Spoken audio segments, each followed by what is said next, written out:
Segundo ponto, esse foi o amor. Deu para entender? Segundo, o respeito. Por favor, Levítico, capítulo 19. Se não tiver marcado na sua Bíblia, seria muito importante que esse versículo estivesse marcado na sua Bíblia, porque ele é muito importante. Levítico, capítulo 19.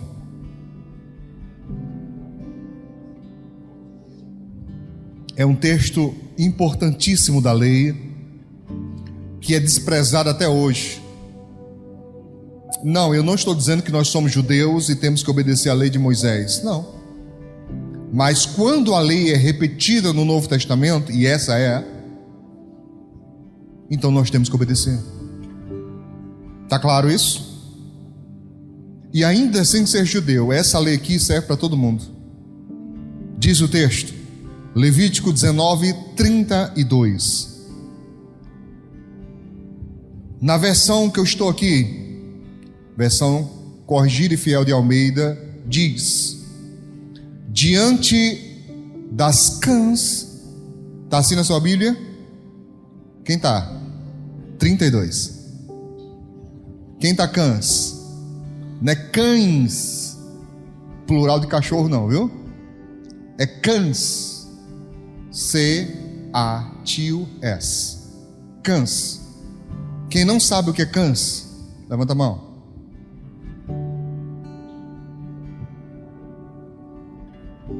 Cabelos brancos.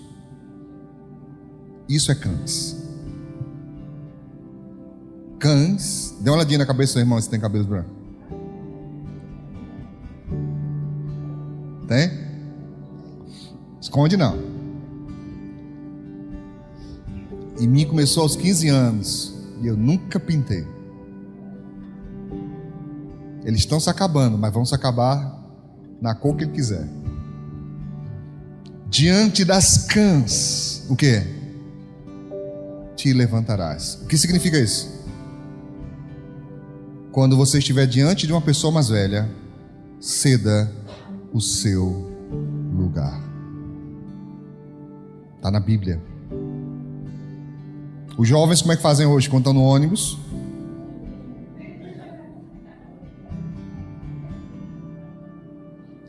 parece até que está escrito assim, ó: diante das cãs dormirás. Não é? Porque dá um sono imediato. E é um sono daqueles, sabe, de ficar, né, realmente anestesiado, sedado. Porque o ônibus pode balançar, pode ter barulho e a pessoa dorme. Simplesmente para não ceder o lugar. O texto diz: diante dos cabelos brancos das cãs te levantarás e honrarás a face do ancião.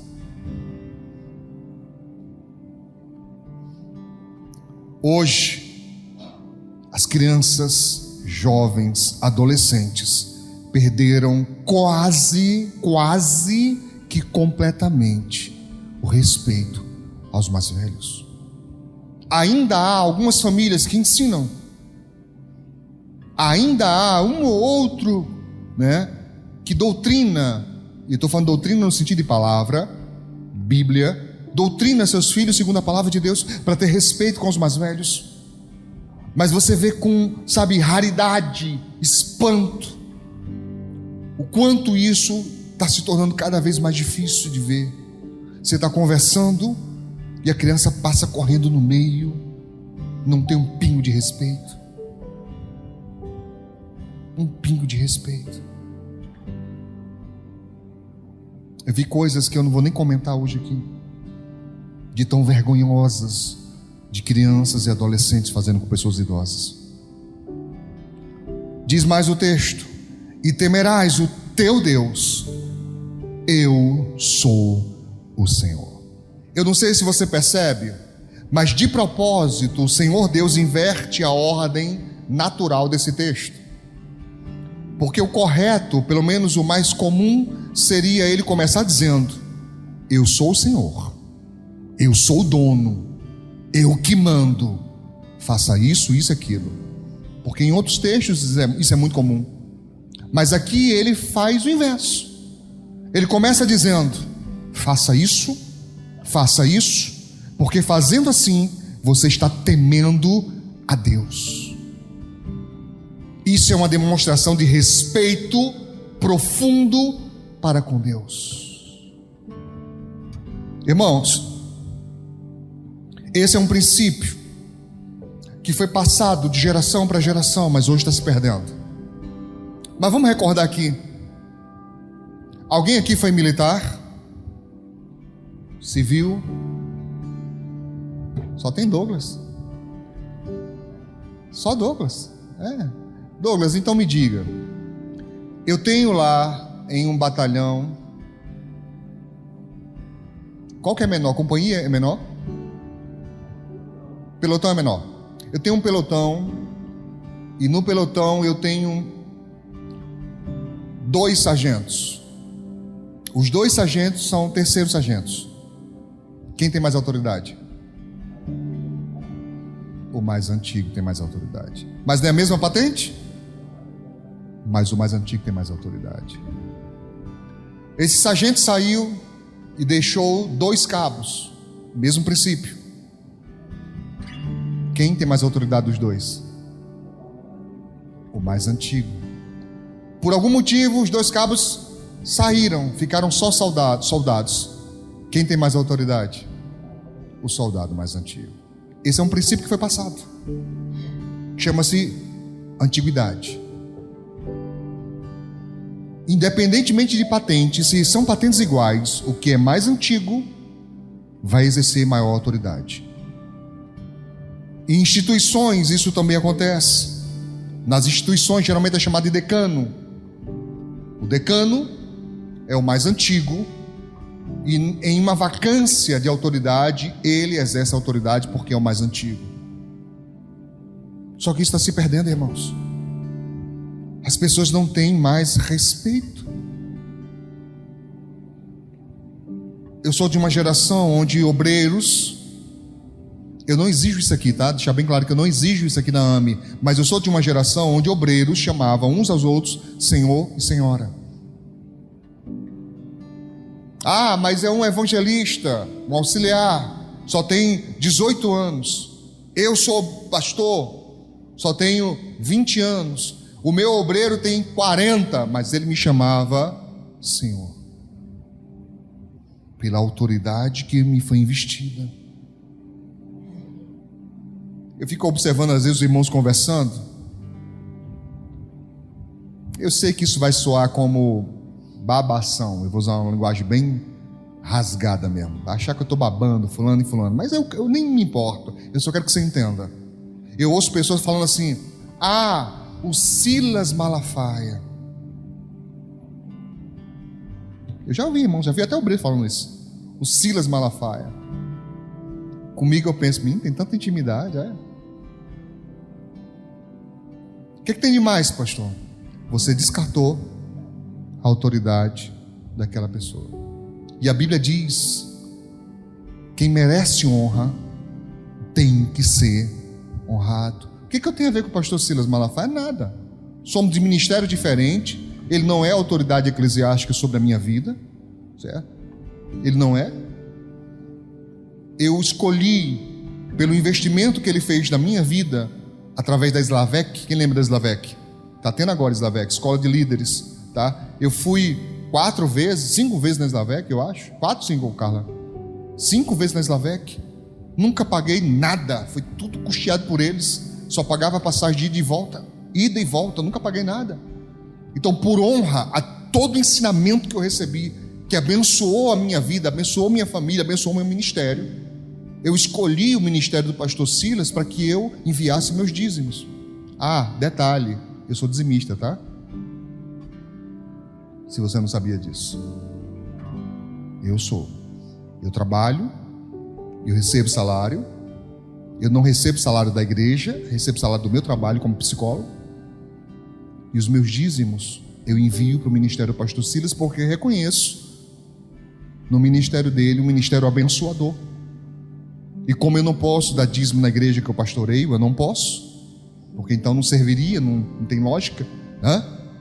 Então eu envio o meu para o ministério do pastor Silas. E eu não consigo chamar o Silas, porque tem uma consagração. Até outros que eu nem concordo com o ministério dos camaradas, bispo tal, apóstolo tal, eu nem concordo com o ministério de alguns deles, mas eu chamo. Ele recebeu consagração? Recebeu. Recebeu aquela autoridade? Recebeu. Eu não tenho nada com o que ele faz, de certo ou de errado. Eu vou chamar bispo, apóstolo, presbítero, de acordo com o título. Aqui, por uma questão de costume, às vezes, né, eu até escapou um pouquinho, né? Eu chamo o pastor Manuel quando está na intimidade. Fala, meu filho, paz, Manuel.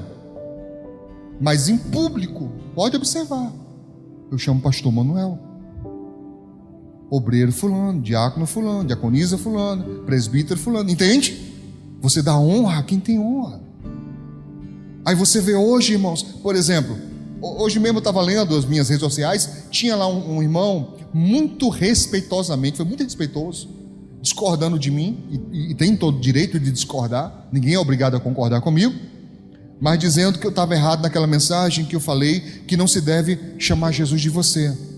Foi muito respeitoso, eu achei muito bacana a maneira que ele se expôs, bem respeitosamente, mas eu não concordo. Nós não deveríamos chamar Jesus de você. Ah, mas porque a raiz do português, irmãos, eu sou apaixonado por etimologia.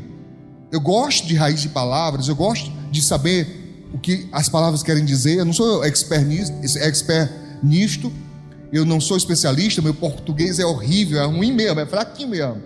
Eu sou do sertão e o sertão nunca mais vai sair de mim, eu falo errado, não tem jeito, tá? Quando eu falo certo é que eu errei. Tá? Meu comum é falar errado, é conjugar errado, certo? É o meu comum. Eu estou nem aí com isso não, irmão. O povo me entende. Ou não entende? Entende. Eu falo errado, o povo entende. Por exemplo, eu tenho um vício terrível de comer S. Raramente eu vou chamar os irmãos, as irmãs. Eu ouço nas minhas mensagens quando eu estou editando, tá lá, os irmãos, as irmãs. Fazer o quê? É um vício de linguagem que eu tenho, mas todo mundo me entende. Está funcionando, eu vou tentando melhorar. Um dia que der certo, mas por enquanto vou levando. Mas eu não concordo. Ah, mas na antiguidade, vossa mercê era uma forma, né, respeitosa. Era. Hoje não é. Hoje você não é o mesmo que o Senhor. Há uma diferença muito clara de colocação de respeito nisso, ou não? Se eu chamar uma senhora de 60 anos, ei, você, e chamar a senhora, é a mesma coisa? Não é. Não é. Quando você vê uma criança, fala assim, vó, a senhora, o senhor, é a mesma coisa? Ei, tu, você, é a mesma coisa? Não é. Ah, mas é cultural. Concordo, é cultural. Concordo, não é doutrina. Mas eu também concordo que não faz mal nenhum tratar com respeito. Amém, irmãos? Então a Bíblia diz, e é mandamento, se você está de frente de pessoas mais experientes, agora aqui um adendo, e é um adendo meu, não é Bíblia, é um pensamento meu, tá claro? O que eu vou falar agora é um pensamento meu, não é Bíblia, é como eu acho, e eu separo o que é meu achismo do que é Bíblia, tá claro? Agora é um achismo, é como eu acho. Eu acho que não importa só a idade. Se a pessoa tem mais experiência do que você em uma área, você deveria respeitar. Eu não entendo nada de eletricidade. Para falar a verdade, nem gosto. Já teve uns 4, 5 eletricistas fazendo serviço para mim. Aí fala assim, não, irmão, pode pegar aqui com o negócio ligado. Eu digo, espera aí que eu vou pegar. Não vou mesmo. Não, irmão, só dá choque se pegar aqui também. Eu digo, bom, eu não tenho minha vida para jogo, meu filho. Eu não confio, tá? Para mim pegar no fio, certo? De alicate, com o disjuntor desligado e alguém de plantão lá. Eu não confio. Mas respeito. Você quer pegar, pegue. A pessoa, por exemplo, entende como o Juninho, irmão, obreiro ali, é técnico em celular. Se você precisar consertar celular, fala com ele. Mas não é para fazer fiado, não. O irmão precisa ganhar, tá? Bom, entende do negócio lá. Os dedos é tudo corroído de produto, limpando e ajeitando. Aí ele diz para mim assim: pastor, tal peça tem que trocar. Eu vou discutir? Não tem lógica para mim, irmãos. Amém? O irmão é mecânico, chega e diz para mim assim: pastor, o problema é esse aqui. Aí eu vou dizer: não, não. Porque tem gente que assim, não sabe, mas ainda teima. Tem uns que não são especialistas, mas são curiosos. É o famoso João da gambiarra. Resolve tudo, meu filho. João é qualquer coisa, tá? É aleatório. Pode ser João, José, Antônio, Joaquim, né? Aí tá? Pode ser Manel, pode ser qualquer nome. Eu só estou dizendo a você, tem pessoas que não é especialista, mas desenrola. Se você botar lá, desenrola, certo? Só que eu nem isso. Eu não entendo do negócio. Se tem um especialista dizendo é assim, eu acredito. O que eu posso fazer a mais? É ver um outro orçamento. Porque às vezes o problema é aquele, mas tem alguém que faz mais barato, resolve mais barato. Aí tudo bem. Respeito, irmãos. Sabe, você chega numa empresa, tem alguém trabalhando lá 10 anos. Aí você já quer bater de frente com a pessoa. Se perdeu isso, respeito. Aí por isso que tem gente que sofre. Entende? Deixa eu falar uma coisa que nem está dentro da mensagem, mas talvez vai servir para alguém aqui ou em casa. Você sabia que muitas pessoas em seus trabalhos sofrem mais do que deveriam porque querem resolver o que não foi chamado para resolver? Não foi chamado para resolver. Para que vai se meter? É diferente de ser proativo, não confunda. A proatividade é aquela pessoa que não consegue ficar parada, não consegue ficar à toa. Ela foi chamada para pintar. Acabou a pintura e está ali o pedreiro precisando de alguém que levante o balde para ele. A pessoa vai lá e resolve. Não foi chamado para aquilo, mas está ali, não está fazendo nada, vai e ajuda. Não é isso que eu estou dizendo.